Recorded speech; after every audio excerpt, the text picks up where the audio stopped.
que Deus fale ao seu coração através da mensagem que você irá assistir neste momento. Mas antes, não se esqueça de se inscrever em nosso canal e ativar as notificações. Que Deus te abençoe! Muito bom estar aqui mais uma vez para falarmos da palavra do Senhor. Hoje nós vamos continuar a série de mensagens. Não sou o pastor Cândido, mas a gente vai continuar aí a série de mensagens que a gente está falando sobre o dom espiritual, colocar em prática o seu dom espiritual. Nosso pastor está num congresso, está pregando desde sexta-feira e hoje ele está lá e por isso nós estamos aqui. Pregamos no culto das 8 e agora também nesse culto de 10h30. Convido você a abrir sua Bíblia na carta de Tiago, capítulo 4. Nós vamos ler primeiro o versículo 11, que é o nosso tema, né, o versículo base, mas nós vamos ler outros textos. Então, fique aí com sua Bíblia aberta, seu celular, enfim, aonde você vai estar lendo, mas vai aparecer aqui também. O Tiago, capítulo 4.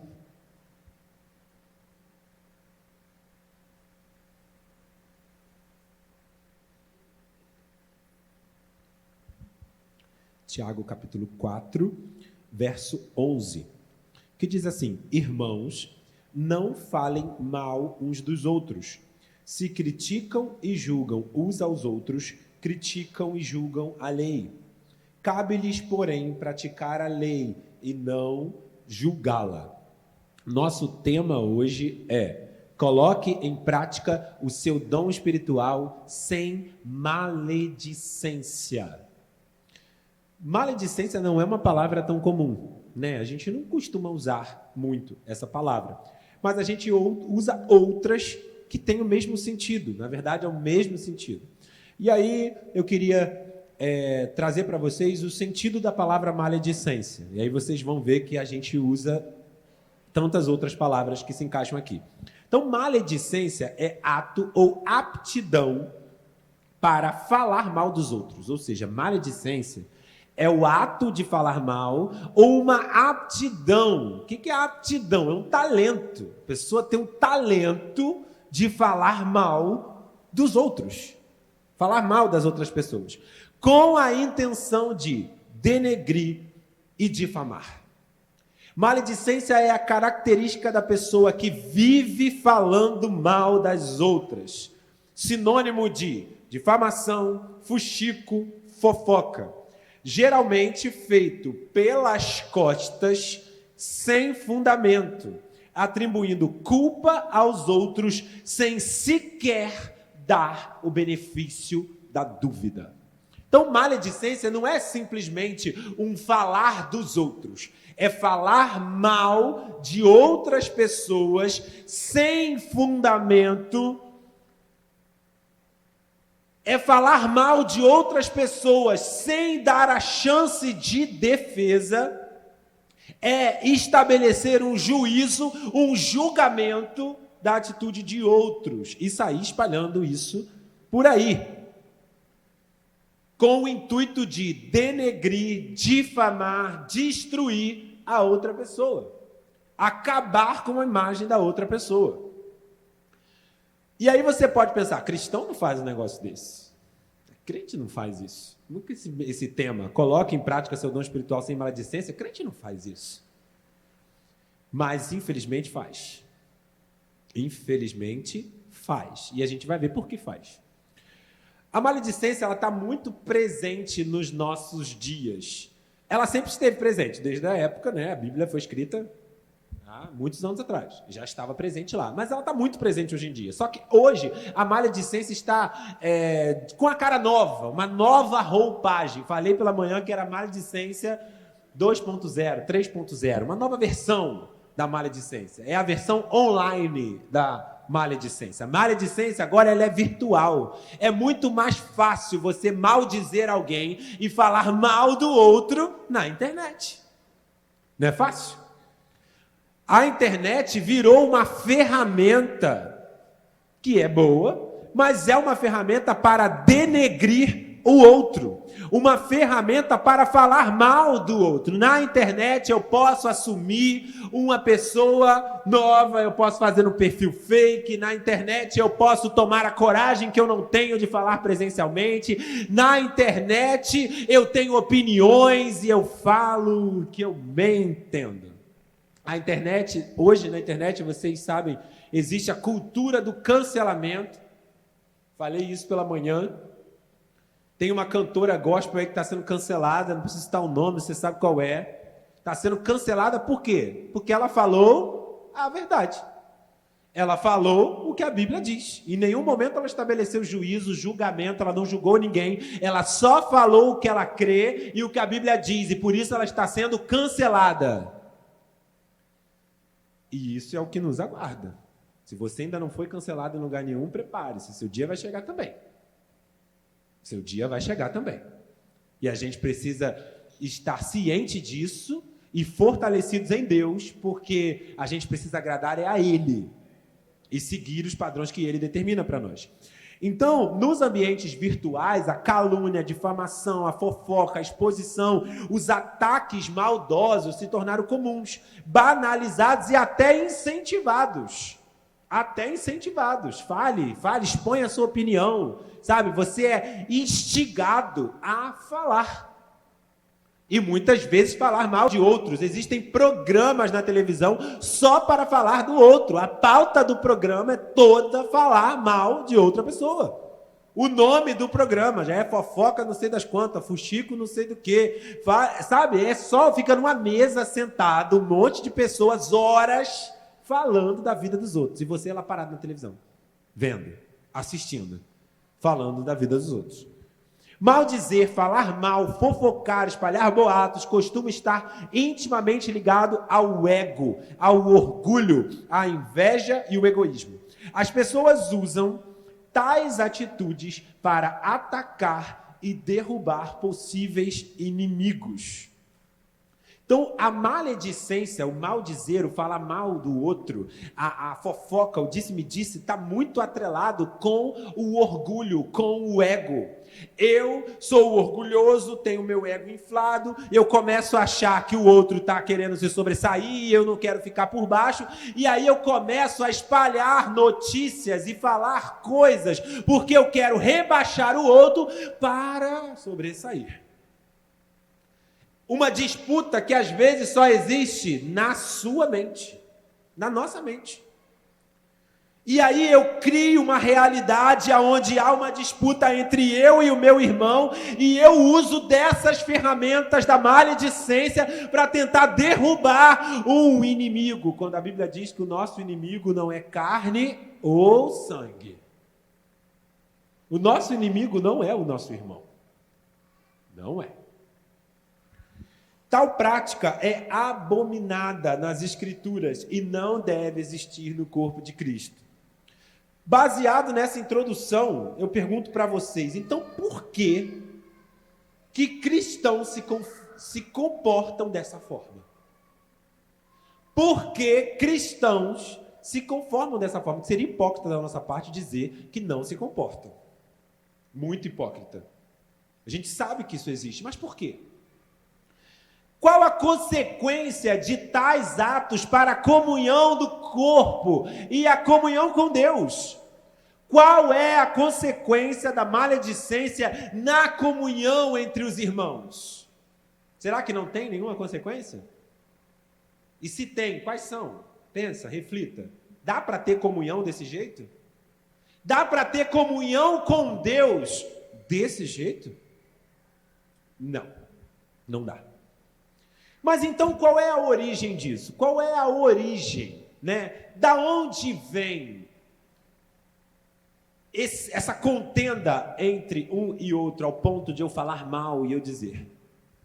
E aí eu convido você a ler, a subir um pouquinho na sua Bíblia, Tiago, capítulo 4, versículo 1 e o versículo 4. A gente vai ler.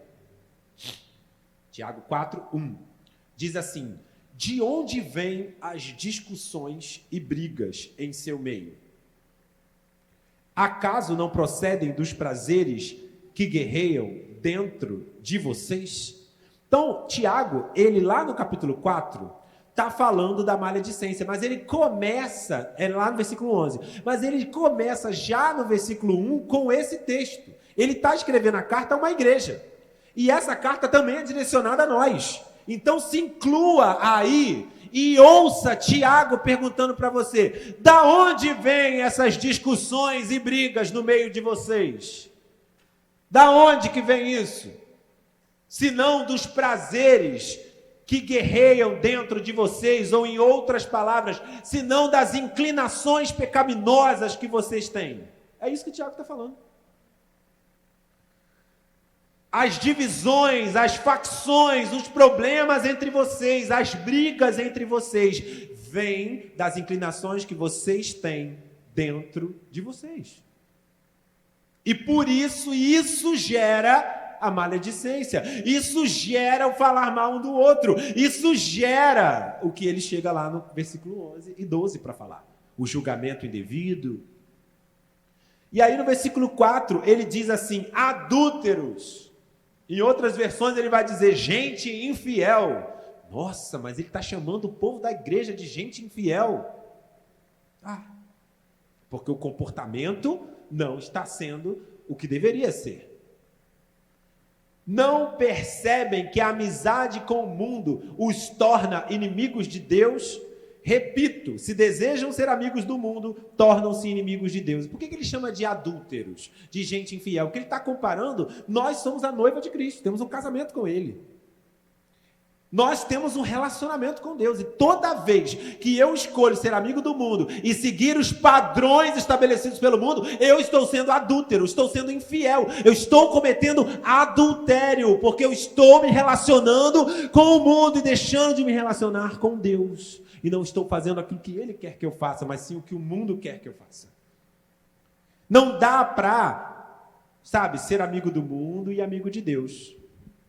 E o mundo vai dizer que a maledicência não tem problema. Fala mal do outro, está falando mal de você, fala mal dele também. Não tem problema nenhum. Joga a bomba no ventilador e vê o circo pegar fogo. Deixa que eles se virem para lá. O mundo age assim.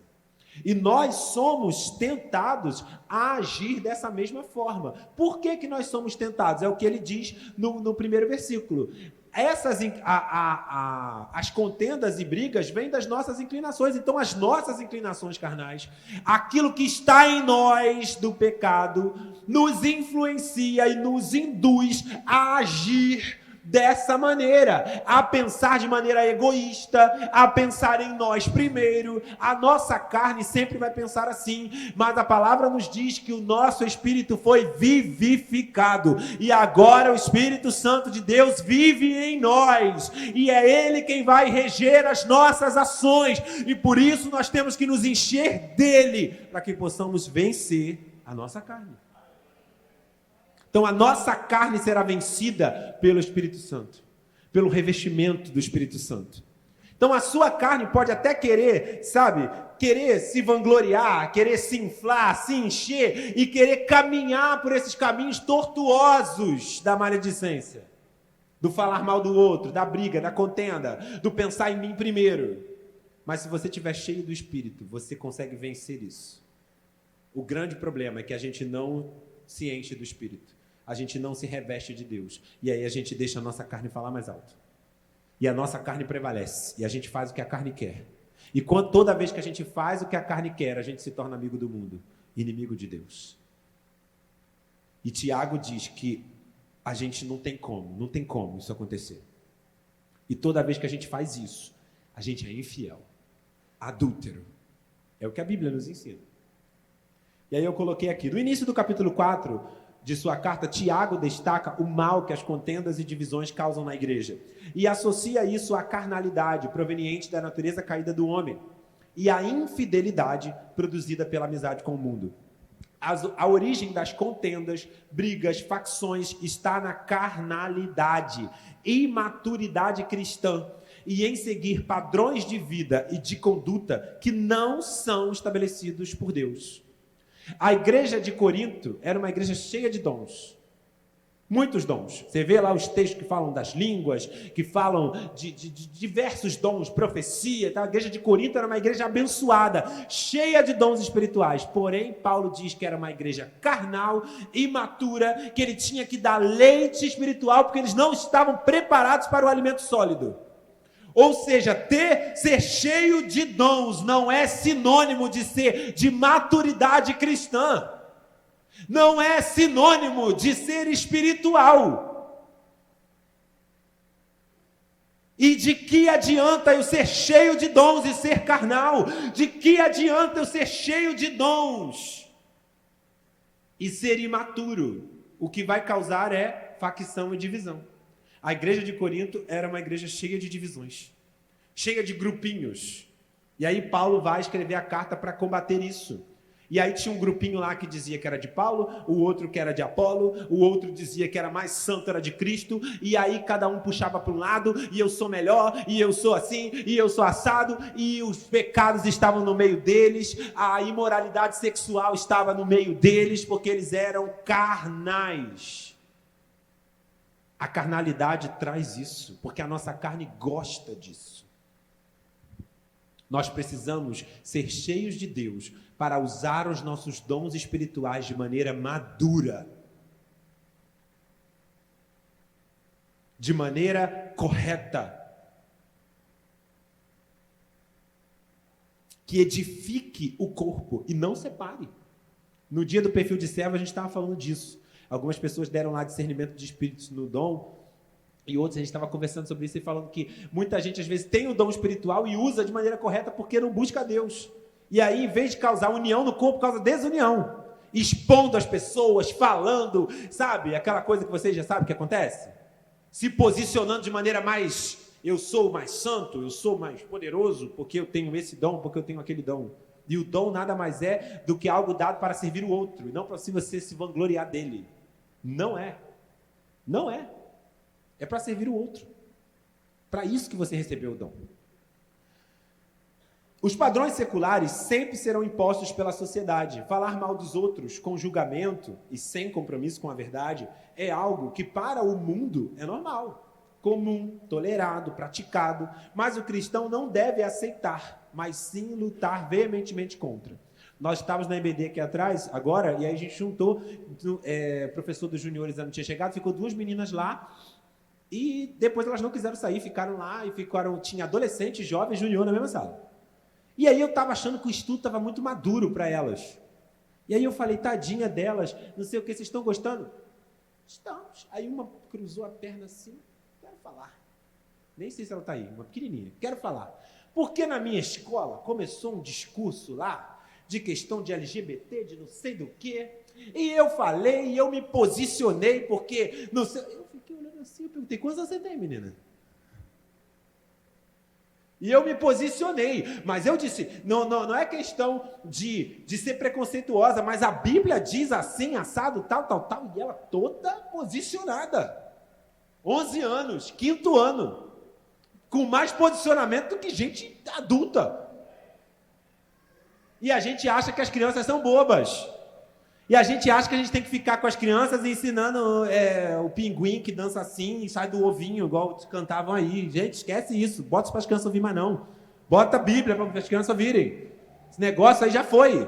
As crianças não são bobas, porque lá fora ninguém está brincando não.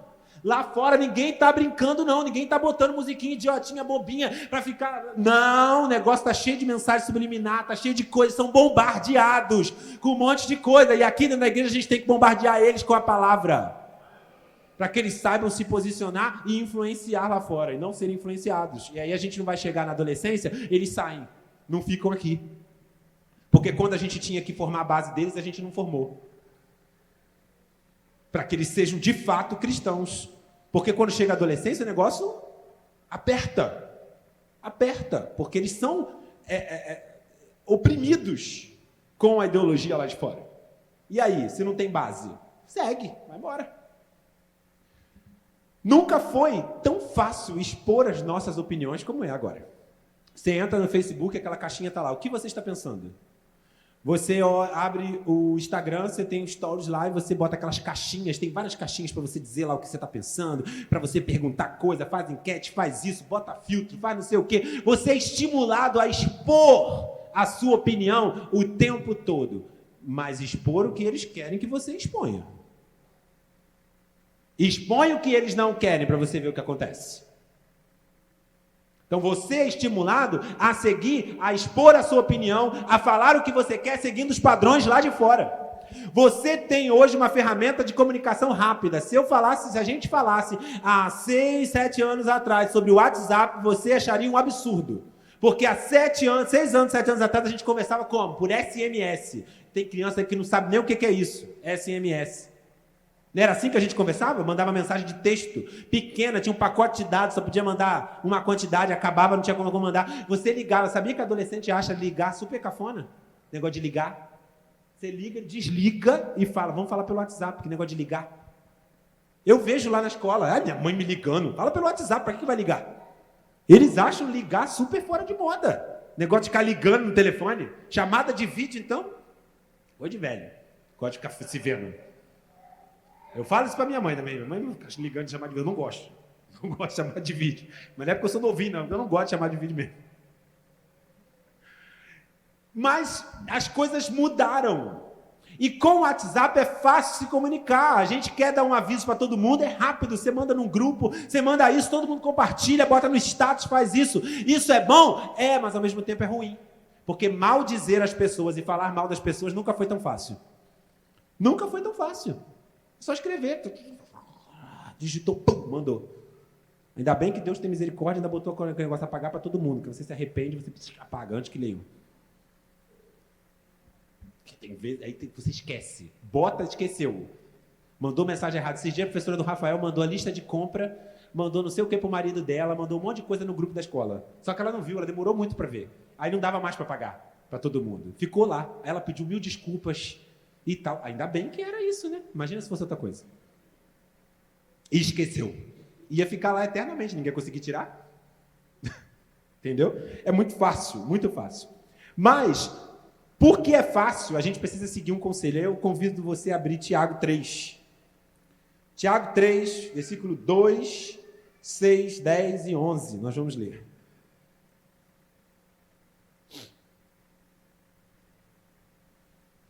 A gente precisa ter maturidade para lidar com as ferramentas de comunicação que a gente tem hoje. Versículo 2 diz assim: é verdade que todos nós cometemos muitos erros. Se pudéssemos controlar a língua, seríamos perfeitos. Olha isso, é certo que nós, todos, e ele se inclui, cometemos muitos erros. E ele se inclui também. Se pudéssemos controlar a língua, seríamos perfeitos. Olha o poder que a fala tem. Ele compara, se a gente conseguisse controlar o que fala, a gente seria perfeito. Você vê que a raiz de todos os males realmente está na língua, no que a gente fala. Ela pode destruir alguém, assim como pode edificar alguém. Capazes de nos controlar em todos os outros sentidos. Versículo 6. E entre todas as partes do corpo, a língua é uma chama de fogo, é um mundo de maldade que corrompe todo o corpo. Ateia fogo a uma vida inteira, pois o próprio inferno a acende. E assim bênção e maldição saem da mesma boca. Meus irmãos, isso não está certo. Versículo 11. Acaso de uma mesma fonte pode jorrar água doce e amarga? Então Tiago vai comparar a língua a uma chama de fogo e um mundo de maldade que corrompe todo o corpo e ateia fogo numa vida inteira. De manhã eu falei que a gente fosse parafrasear isso aqui para os nossos dias, a gente poderia dizer que a língua é uma chama de fogo. Hoje a gente pode dizer que os nossos dedos são uma chama de fogo. A gente às vezes está mudo, não está falando nada, mas com os dedinhos a gente está falando muita coisa. E está queimando a vida de alguém. Está se queimando. porque a gente não consegue refrear os nossos impulsos. A maledicência, ela é condenada. Maldizer, falar mal caluniosamente, difamar alguém é algo totalmente condenado por Deus. Tanto que está até entre os 10 mandamentos. Êxodo 20:16 diz assim: não dê falso testemunho contra o teu próximo. Esse falso testemunho nada mais é do que a maledicência. Falar mal do outro é o mau testemunho. O que é mau testemunho? É você falar do outro, falso testemunho. É você falar do outro de maneira falsa, de maneira não verdadeira. É você estabelecer um juízo sobre alguém na sua mente e sair espalhando para o outro aquilo que você acha e pensa de fulano, sem saber se aquilo é verdade. E até sendo verdade, não é o seu direito compartilhar isso com outros e expô-lo dessa forma, sendo que você nem falou com ele. Você nem conversou com ele. Você não sabe nem qual é a razão dele estar agindo dessa forma. É pecado. A maledicência é um pecado. E a gente tem mania de achar que existe pecadinho e pecadão. Que uns pecados são toleráveis e os outros não. Pecado é pecado.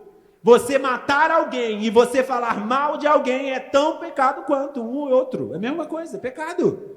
A Bíblia não dá essa diferença. O que existe são consequências diferentes. Se você matar alguém, você vai ser julgado, vai ser preso, vai fazer isso, vai acontecer aquilo tudo. Mas esse pecado também é pecado e é perdoável pelo sangue de Cristo, se você se arrepender. Mas aí eu não matei ninguém, eu sou um homem bom, eu não faço nada, mas eu vivo falando mal de todo mundo. Eu faço fofoca, eu invento história, eu sou invejoso. É pecador, é pecado. Está na prática do pecado da mesma forma. Mas aí a gente acha que uns pecados são permitidos e os outros não são. Na escola dominical, as crianças lá também estavam falando. Que a gente trata, fala deles lá, que a gente trata a homossexualidade como um pecado imperdoável. E o adultério, o divórcio e tantas outras coisas não. A gente aceita. Adolescentes, juniores. E é mentira? Não. Não. Então a gente precisa estabelecer padrões santos de julgamento, confronto do pecado, mas a gente precisa parar de fazer distinção entre um pecado e outro. É pecado, é pecado. E não ficar negociando com certos pecados, como a maledicência. Além de trazer contenda, a maledicência destrói relacionamentos, traz desunião, discórdia, causa uma doença no corpo de Cristo, a igreja, como uma doença autoimune, o corpo atacando ele mesmo. O que é uma doença autoimune? Existem várias doenças autoimunes por aí, talvez você até tenha alguma. Uma doença autoimune é quando o próprio corpo está causando algo que destrói o seu próprio corpo, destrói células do seu próprio corpo, é o seu corpo atacando você mesmo. Geralmente, às vezes nem tem cura, ou você tem um tratamento para aliviar, mas não tem cura. A maledicência é um câncer dentro do corpo de Cristo. Porque quando você maldiz o seu irmão e fala mal do seu irmão, você está atacando alguém que faz parte do corpo de Cristo, assim como você. É como se você pegasse a sua própria mão e começasse a machucá-la de propósito. Você causa uma doença num corpo que você faz parte também, que você está inserido também. E Deus fez a cada um de nós a sua imagem e semelhança. Nós somos importantes para o Senhor. O Senhor se entregou na cruz em amor a cada um de nós. Então, como eu posso achar que eu tenho direito de maldizer, de atacar, de ofender, sabe, difamar alguém pelo qual Jesus morreu na cruz? Jesus era santo e não levou em consideração os nossos pecados e morreu por nós.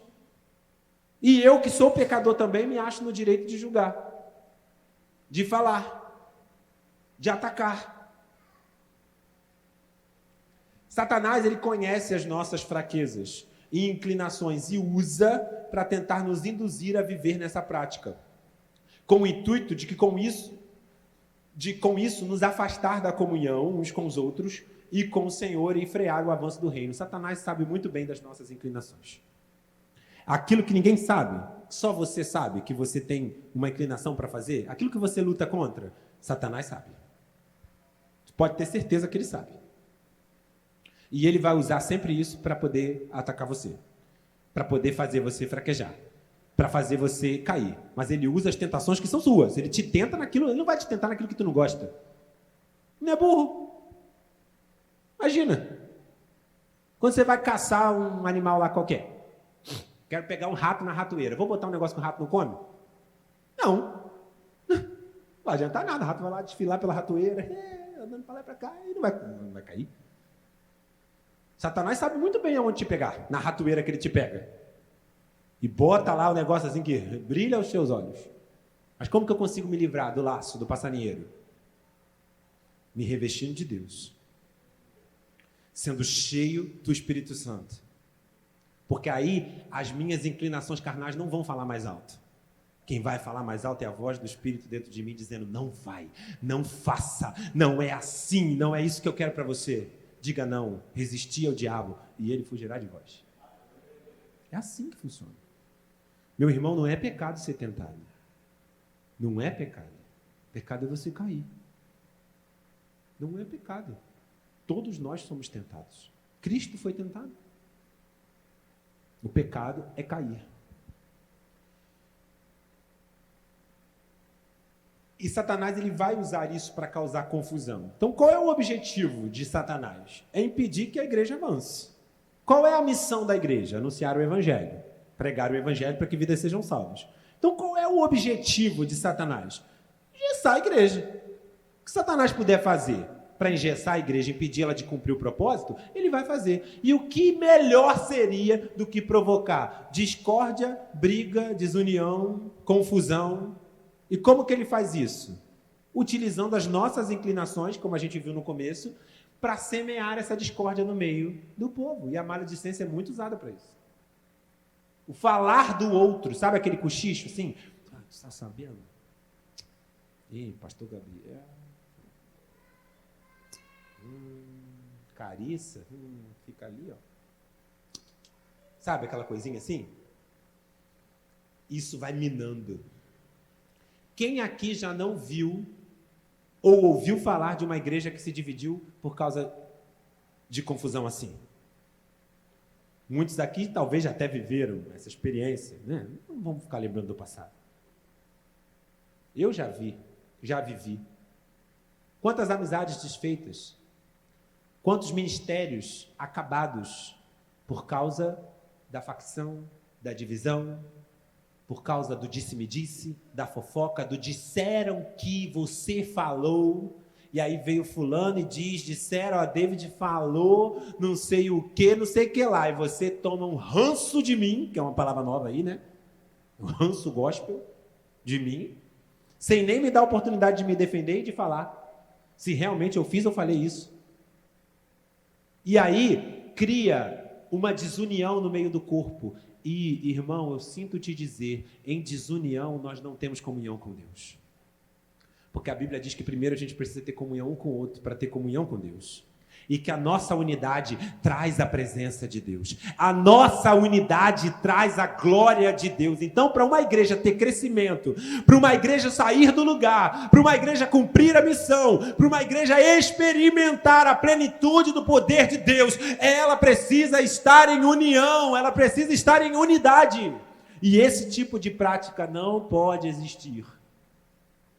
E é por isso que tem muitos ministérios estagnados, parados, não saem do canto, ninguém se converte, ninguém é batizado, nada acontece, sabe? Fica todo mundo ali se corroendo, se roendo um no outro, se mordendo. E não avança. Não vive a plenitude do que Deus tem por causa desse tipo de comportamento. E Satanás com esses aí ele nem mexe, já lançou a discórdia, deixa lá. Vou atacar outros, porque esses daí já não estão fazendo efeito nenhum. Já estão indo para lá só por ir. Vão lá só para bater um cartão, sabe? O negócio que você vai para bater um cartão? Bater o cartão de domingo. Canta 2 hinos, ouve a pregação e vai embora. Ih, acabou. Graças a Deus. Tem crente assim. Tem crente desse jeito, infelizmente. Mas aí eu já falei um monte de coisa, falei que você não pode falar mal de ninguém, falei que isso, aquilo, não sei o quê, mas aí eu li o primeiro versículo 11, que eu vou repetir agora, Tiago 4:11. Irmãos, não falem mal uns dos outros, se criticam e julgam uns aos outros, criticam e julgam a lei. Cabe-lhes, porém, praticar a lei e não julgá-la. Agora o 12.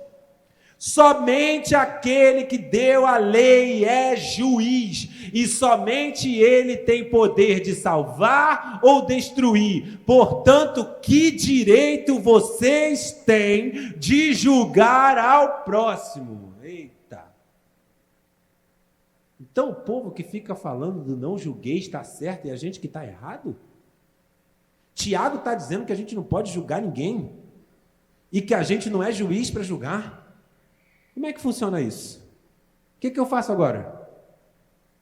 A gente precisa entender o que Tiago está querendo dizer aqui. Quando Tiago diz que a gente não deve julgar e que a gente não deve ser juiz, é que a gente não deve dar sentença. A gente não é juiz para determinar quem vai para o céu e quem vai para o inferno. Nós não somos juízes. O juízo que Tiago está condenando aqui é um juízo indevido, um juízo injusto, um juízo que não deixa o outro se defender, um juízo que não ouve o outro, só aponta, só acusa, e aponta: você é pecador, você é pecadora, você não presta e sai daqui. Antigamente na igreja era assim: pecou, era excluído. Disciplina, excluído, ninguém tratava ninguém, ninguém queria ouvir o outro. Aí a gente descambou para um outro extremo, de aceitar tudo e permitir tudo, e não tem problema nenhum nada. A gente precisa ter equilíbrio. A gente precisa ter equilíbrio. O pecado precisa ser confrontado, sim, mas em amor. E não simplesmente risquei seu nome e foi riscado. Apoiado, quem propõe, tá, foi para fora, acabou. Se ele quiser aparecer aqui depois, ele aparece. Não é assim. Não é assim que funciona. Não foi isso que Cristo ensinou para a gente. Quando a mulher ia ser apedrejada, o que ele falou? Aquele que não tem pecado, atire a primeira pedra. Por quê? Apedrejamento era uma sentença de morte. E aí ele vira: quem não tem pecado que atire a primeira pedra, porque atirar aquelas pedras e estabelecer aquela sentença de morte sobre ela era errado, porque eles também tinham pecado. Era um juízo hipócrita, e é esse julgamento que Tiago está condenando, um julgamento hipócrita, um julgamento que eu também faço. Quando lá em Mateus vai falar assim, olha, acho que é Mateus, não sei, é Mateus que fala do julgamento do olho que tira da trave, não lembro, mas é nos evangelhos. Então, ele vai dizer, olha, antes de julgar o teu irmão, antes de querer tirar o cisco do olho do teu irmão, tira a trave que está no meio do teu olho. Ele não diz que é para você não tirar o cisco do irmão em momento nenhum. Ele diz que antes de tirar o cisco dele, tira a trave que está no teu. Ou seja, se corrige primeiro, para depois corrigir o teu irmão.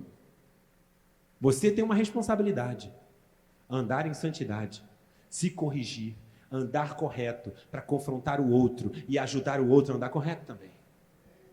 Esse é o julgamento permitido. O que não é permitido é você sentenciar ninguém e nem ficar estabelecendo juízo hipócrita. É isso que Tiago está falando. Maldizer alguém é jogar uma sentença em cima dele. Falar mal de alguém sem buscar saber se aquilo é verdade ou não é jogar uma sentença em cima dele, em cima dela. É isso que é condenável. É esse tipo de julgamento que a gente não deve fazer. E se fizermos, estamos em pecado. Estamos em pecado. Uma das frases mais ditas nos nossos dias é essa: cristãos e não cristãos se acusam nas redes sociais e até presencialmente, usando o texto fora de contexto, dizendo, não julgueis. Olha, não julgueis para que não sejam julgados. Não é assim? Todo mundo fala? Não é assim? Quando você vai falar qualquer coisa que alguém está pecando, logo fala, olha o julgamento, Jesus falou do amor, Jesus pregou o amor, mas se esquece do contexto. Se esquece do contexto. E quando o julgamento parte deles, não tem problema nenhum, como estão julgando a cantora. Não tem problema nenhum. Está certo. Quando o texto afirma que não devemos julgar, ele não está dizendo que devemos aceitar tudo e nunca confrontar aqueles que estão em uma prática condenada. Tiago condena acusações negligentes, depreciativas, críticas, caluniosas contra os outros. Se não fosse assim, esse texto estaria em conflito com outros textos. Porque se Tiago estivesse querendo dizer que não era para a gente julgar ninguém em momento nenhum, não era para a gente confrontar ninguém em momento nenhum, não era para dizer que ninguém está errado, tudo paz e amor, aceitamos tudo, aqui é inclusão. Se fosse para isso, outros textos estariam em conflito. E aí, só para citar um, entre tantos, João 7,24 diz assim: não julguem de acordo com as aparências, mas julguem de maneira justa. Julguem de maneira justa. Então não é julgar pela aparência. Sabe aquela coisa assim? Eu olhei para fulano e não fui com a cara dele? Não fui com a cara de Beltrana? Isso aí, ó, presta não. Isso aí, ó, vai ver só. Sabe essa coisa assim? É isso que está errado. E ainda assim, pô, você viu o irmão fazendo alguma coisa errada. Você viu, tá certo que ele fez alguma coisa errada. Antes de você sair espalhando isso por aí, na verdade você não deve espalhar isso em momento nenhum, vai falar com ele. Vai confrontar ele. Ele não ouviu? Vai falar com o pastor. Vai falar com a liderança. Chama as testemunhas. A gente tem que chamar 3 testemunhas. Fala com ele. Ele não aceitou? Aí tem umas etapas que se deve seguir, mas em nenhum momento você vê nenhuma orientação na Bíblia. Você viu seu irmão pecando? Vá na internet e espalhe isso. Vá no grupo do WhatsApp da fofoca e joga. Tira foto e posta anonimamente. Ele não vê. Não é isso. Existe um site chamado Fuxico Gospel. Existe. Só especializado em postar os podres do mundo gospel.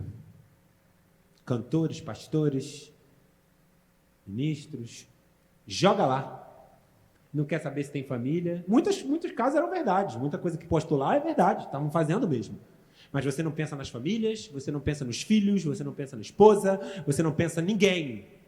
Você não pensa no mau testemunho, você não pensa em nada. Só sai jogando. E o que isso vai adiantar para a vida dessa pessoa? Em que isso vai ajudar a vida dessa pessoa? Nada. Nada. Nada. Em um tempo atrás teve uma cantora gospel que ela foi exposto uns áudios dela, drogada, bêbada, e ela dizendo que compunha as músicas bêbada, drogada, viciada, ela era viciada em drogas. E aí ela foi exposta pelo namorado na internet. Todo mundo virou as costas para ela, viu a entrevista dela, ela falou, todo mundo virou. Poucos foram que estenderam a mão e disseram assim, poxa, vem cá, vamos te ajudar. Se afasta aí, vamos te ajudar. A maioria sentou o julgamento e acabou. Como se fosse isento de pecado. Como se o pecado dela fosse algo assim, imperdoável, e o meu não. Você está entendendo? A gente precisa estender a mão. Não é passar a mão na cabeça e dizer, tudo bem, não tem problema não. Não é isso. Mas é estender a mão para ajudar. E aí, então, mediante isso tudo que eu acabei de falar, o que a gente deve fazer, então? Qual é a nossa atitude mediante tudo isso? Primeiro, como cristãos verdadeiros, salvos e transformados, nós precisamos, de maneira radical, rejeitar qualquer tipo de fala ou ação maldizente e lutar contra todo tipo de inclinação carnal para esse tipo de conduta e entender que isso não é normal. Não é normal. A primeira atitude, a primeira coisa que você deve fazer para melhorar a sua vida espiritual é entender que isso não é normal. Não é normal. E rejeitar. Sabe aquela coisa? Rejeitar. Não quero. Se você talvez pratica isso, hoje é o dia de romper com isso. Eu não quero mais. Eu não vou praticar mais isso. Se você sente um ímpeto, um desejo, uma inclinação muito forte, busca poder no Espírito Santo para vencer isso e não agir mais dessa forma. Não se conforma. Porque isso não é normal. Segundo, entender que apesar de tal prática ser comum segundo os padrões seculares, ela é condenada pela palavra de Deus.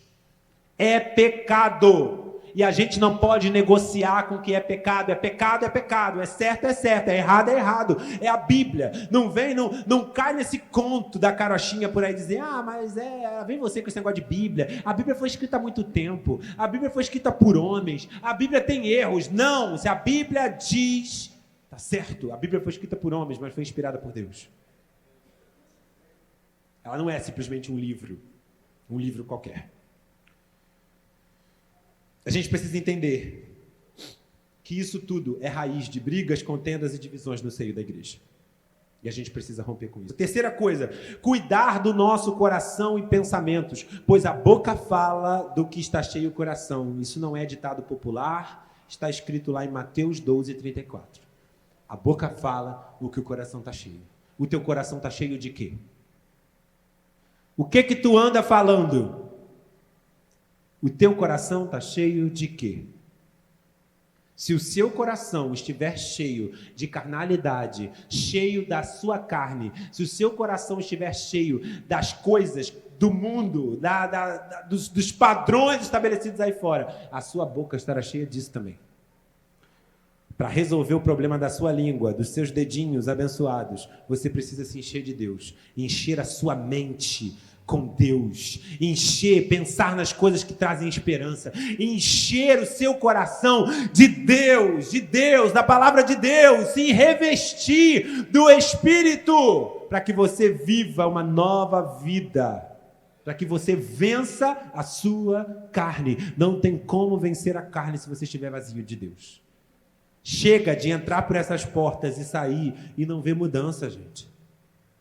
Entrar aqui domingo de manhã, sair, domingo de noite, sair, quinta-feira, sair, cantar, tocar, fazer isso, servir na tenda, fazer não sei o quê, não servir, não fazer nada, ficar aí sentado e nada mudar. Você precisa mudar. E não diga que eu não preciso mudar nada, David, porque tá bonzão. Mentira, se tu tá bonzão, se prepara que Deus está vindo te buscar.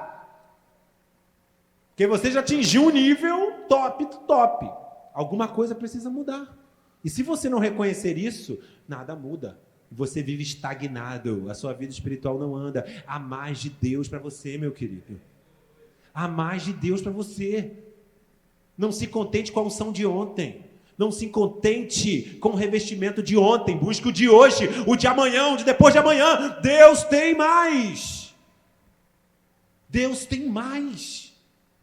E Ele quer se revelar a você, mas você precisa buscá-lo. Não se contente com essa vida espiritual rasa. Queira as águas profundas, aonde você não tem mais o controle.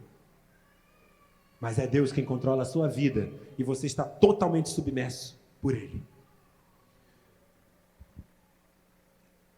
Quarto, não empreste os seus lábios para maldizer. E não empreste os seus ouvidos para ouvir a maledicência. Porque às vezes você não fala nada, mas ouve tudo. Às vezes você não fala nada, mas ouve, fica lá parado ouvindo. Gosta de ouvir. Dá trela, dá ibope. Não dá ibope. Chega de dar ibope. Corta o mal pela raiz, mas não precisa ser grosso, não precisa expor ninguém, não precisa, tipo assim, a pessoa vem te contar um negócio, uma fofoca, você sabe que é fofoca, aí você, para se fazer de bonzão, de santão, fulano, não vem me falar não, hein? Não quero saber da vida de ninguém, só porque tá todo mundo olhando. Expondo a pessoa. Não, vamos abafar isso, vamos deixar isso para lá. Não é assim não, sabe? Minimizando o negócio. Mas aí você ouve. Aí chega em casa, você fala. Se você tem filhos, tome muito cuidado. Tome muito cuidado, sabe por quê? Porque o seu filho presta atenção em tudo que você fala. Tudo. Eu tenho 2 em casa. Pequenos. E aí eles começam a ter uma visão deturpada do que é crente. E de quem são amigos e quem não são. E eles começam a achar que é natural, normal, você ser amigo na frente, você rir na frente e falar mal por trás. E aí ele cresce assim. Cresce dessa forma. Ou então ele vai botar o dedo na tua cara e vai dizer assim, quem você é para falar isso? Se você fica lá na igreja pagando de crente e aqui você fala mal de todo mundo. Fulano é teu amigo mesmo? Porque aqui você fala tão mal dele. Os filhos crescem. E quando crescer vão ser os primeiros a confrontar você. Os primeiros. Então tome muito cuidado com o que você fala em casa. Seja você um exemplo de cristão verdadeiro para o seu filho. Porque palavras convencem, mas os exemplos arrastam multidões. Então, mediante isso tudo, a gente deve aceitar? Não confrontar ninguém? Não. Precisamos, em primeiro lugar, procurar a verdade, para que não haja injustiça. Se algo não está certo, se alguém te feriu, se alguma conduta do seu irmão não está correta, chame-o, converse com ele, fale com ele em amor, confronte-o na palavra, provoque uma reflexão.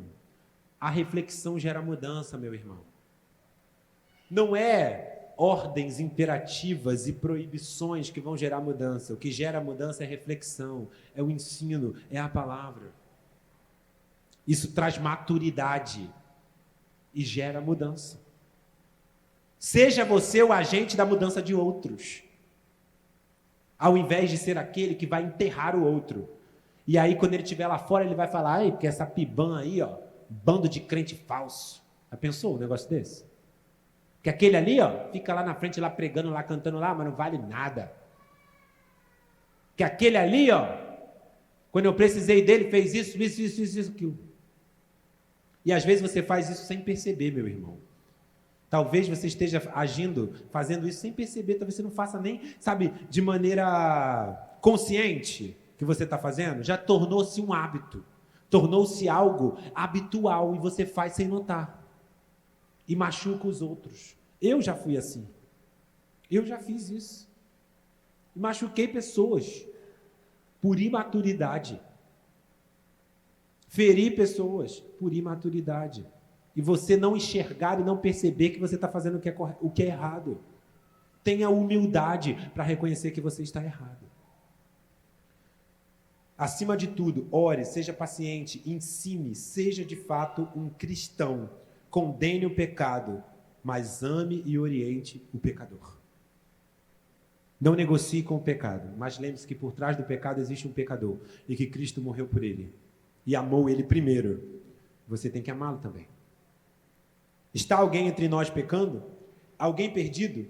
Alguém fora do caminho? Alguém errou? Ame-o como você mesmo, como a você mesmo. E seja um semeador de paz e de encorajamento. Que a sua boca seja uma fonte de bênçãos e que as suas palavras sempre transmitam verdade, alegria e vida. Que olhem para você e dizem assim: poxa, eu quero conversar com fulano, porque fulano tem sempre uma palavra boa. Fulano tem sempre uma palavra de bênção. Fulano tem sempre algo bom para trazer, algo de Deus. E não aquela pessoa que fala: não, vou falar com fulano não, fulano é tóxico. A palavra que a gente usa hoje em dia é tóxico. Só reclama, só fala mal de tudo e todos. Ai, é muito ruim estar perto de fulano, traz um negócio ruim, porque é só reclamação. Não seja essa pessoa. Amém? Que o Senhor abençoe sua vida e possa trabalhar no seu coração, né? Falar contigo, porque não sou eu, mas é o Espírito Santo quem fala e convence. Amém?